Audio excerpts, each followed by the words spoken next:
En 1884, en plena expansión colonial europea, España reclamó el control de una vasta franja de desierto en el noreste de África, el Sáhara Occidental. En 1934, España sometió a las tribus saharauis mediante expediciones militares, imponiendo su control sobre el territorio y consolidando su autoridad mediante una ocupación militar permanente. No fue hasta el siglo XX, tras descubrirse grandes reservas de fosfatos y recursos pesqueros, cuando el interés español en la región aumentó, consolidando su control sobre el territorio. En 1956, tras la independencia de Marruecos, España estableció un protectorado en Ifni y el Sáhara español, consolidando su control en la región del Sáhara Occidental. La guerra de Ifni enfrentó a España con fuerzas independentistas marroquíes que buscaban la anexión del Sáhara, lo cual obligó a la ONU a presionar a España para celebrar un referéndum en el Sáhara Occidental. España accedió a convocar un referéndum, pero nunca lo realizó. En lugar de realizar el referéndum, firmó los Acuerdos de Madrid, que dividían el territorio entre Marruecos y Mauritania.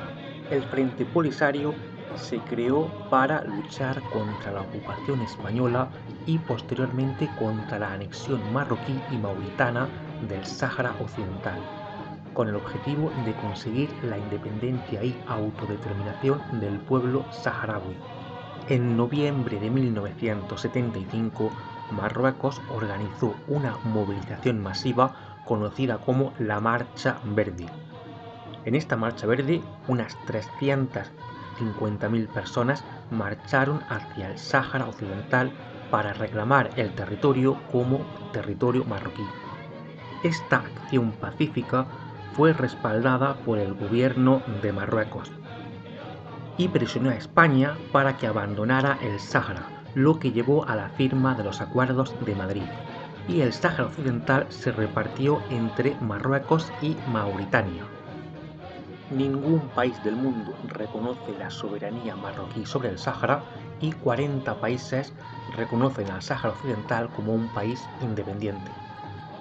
En 1975, tras los Acuerdos de Madrid y la retirada gradual de España del Sáhara Occidental, Marruecos desplegó tropas para ocupar el territorio, reclamando su soberanía.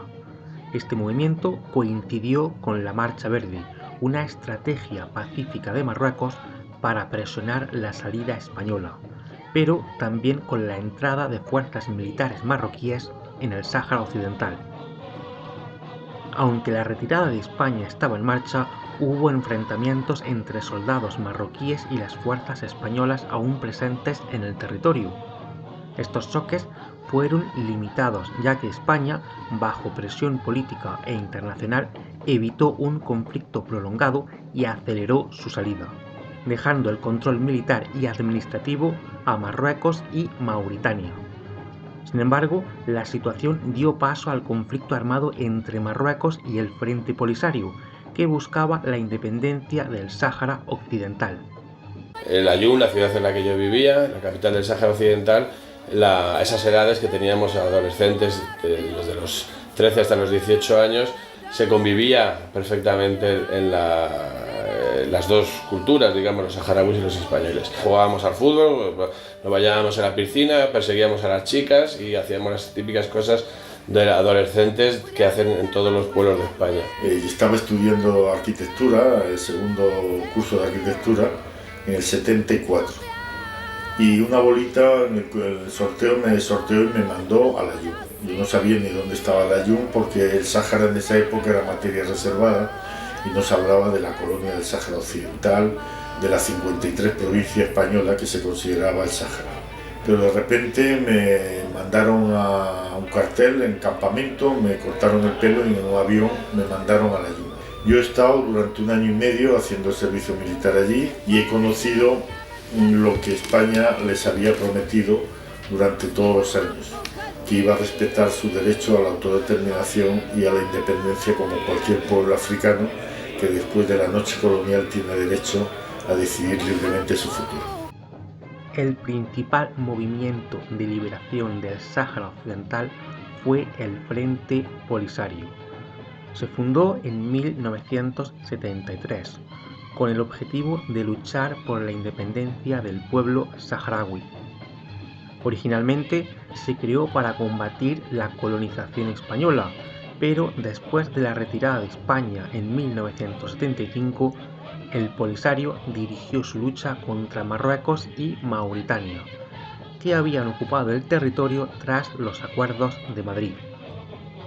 En 1976, el Frente Polisario reclamó la República Árabe Saharaui Democrática y estableció un gobierno en el exilio en los campamentos de refugiados en Tinduf, Argelia.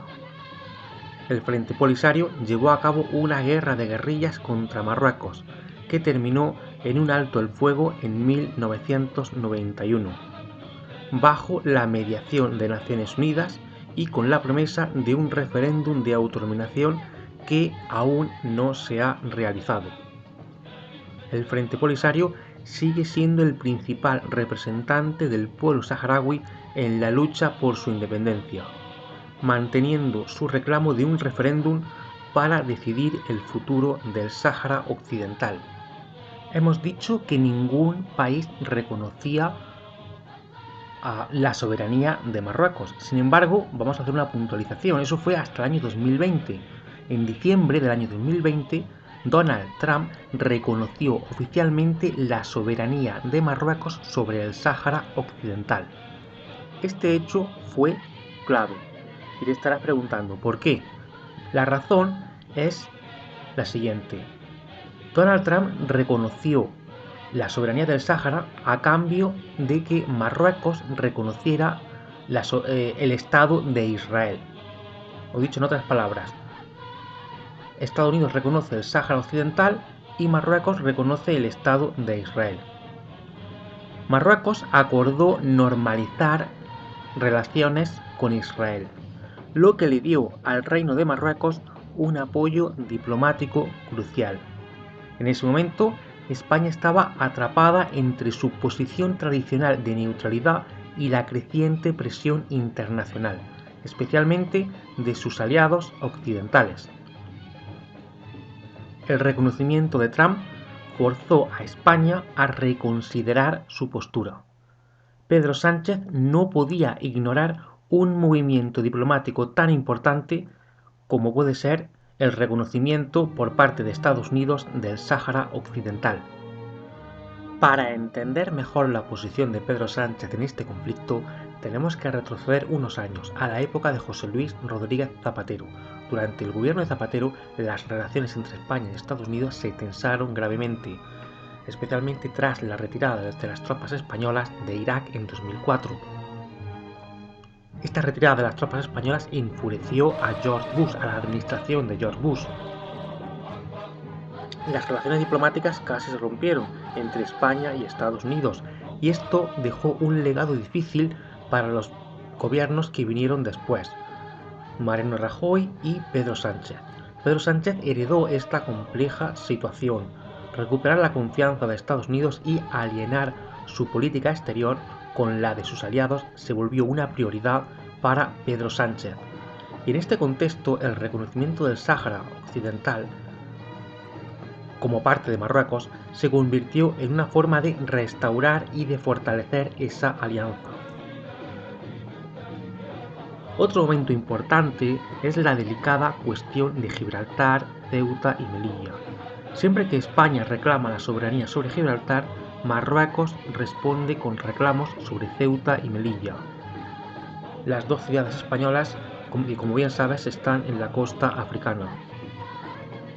Reconocer la soberanía de Marruecos sobre el Sáhara Occidental podría ser visto como una forma de ganar terreno en otras disputas territoriales, evitando que Marruecos aumente la presión sobre Ceuta y Melilla.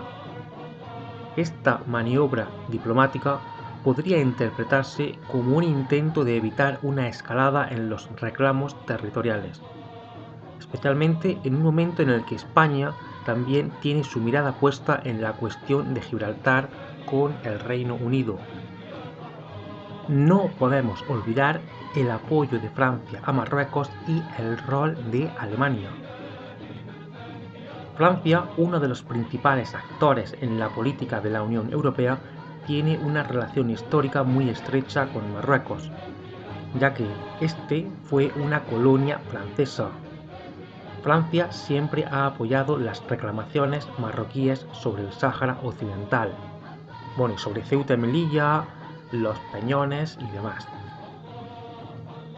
Además, Alemania, como aliado clave de Francia dentro de la Unión Europea, difícilmente iría en contra de los intereses franceses en esta cuestión. Esto sitúa a España en una posición muy complicada dentro de la política europea, ya que no puede permitirse aislarse de sus principales socios, en este caso Francia y Alemania. Al final, todo esto coloca a España en una posición extremadamente delicada en términos de política exterior. Por un lado, tiene que lidiar con sus compromisos europeos, pero por otro, con sus relaciones con Marruecos y el norte de África. Y a la vez, no puede permitirse tensar las relaciones con Estados Unidos, sobre todo tras los años complicados con la administración de Bush.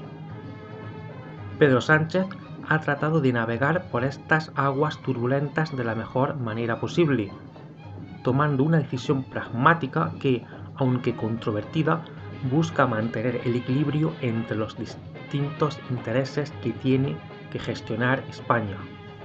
Con todo lo anterior, la decisión de Pedro Sánchez de reconocer la soberanía marroquí sobre el Sáhara Occidental no fue algo tomado a la ligera. Fue el resultado de una combinación de factores: la presión internacional tras el reconocimiento de Trump, las tensiones heredadas con Estados Unidos, el conflicto territorial con Marruecos sobre Ceuta y Melilla y la compleja situación en el seno de la Unión Europea, donde Francia y Alemania juegan un papel central. Y Francia siempre ha apoyado a Marruecos, siempre. De hecho, durante el conflicto de Perejil, Francia dijo que Marruecos era un país francés y que si había una guerra, Francia apoyaría a Marruecos, tanto si lleva razón como si no, por ser un país francés. Francia no podría ir en contra de Marruecos. Bueno, hasta aquí ha llegado el vídeo de hoy. Suscríbete si todavía no lo has hecho y recuerda que nos vemos en el próximo vídeo.